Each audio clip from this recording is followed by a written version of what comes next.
अस्सलाम वालेकुम दोस्तों आज जो कहानी आपको मैं सुनाऊंगा उसका नाम है कि सच्चा शेर और चालाक लोमड़ी।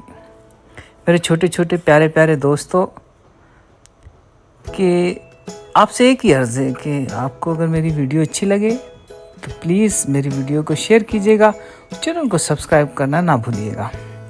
दोस्तों, घने जंगल में एक ताकतवर मगर ईमानदार शेर रहता था।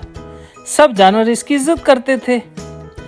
एक दिन एक चालाक लोमड़ी ने सोचा, अगर मैं सबको बेवकूफ़ बना दूं तो सारा खाना मेरा हो जाएगा। वो जानवरों के पास जाकर झूठ बोलने लगी कि शेर उनसे नाराज है। जानवर डर गए और उदास हो गए। शेर ने देखा कि ये तो सब जानवर परेशान हैं। उसने तहकीक की तो सच सामने आ गया और शेर ने नरमी से कहा सबको बुलाकर कि ताकत से ज़्यादा ज़रूरी सच्चाई है। जो झूठ बोलता है वो अकेला रह जाता है। लोमड़ी को अपनी गलती का एहसास हुआ। इसने सबसे माफ़ी मांग ली।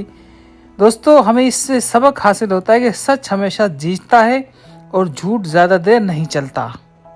बहुत शुक्रिया।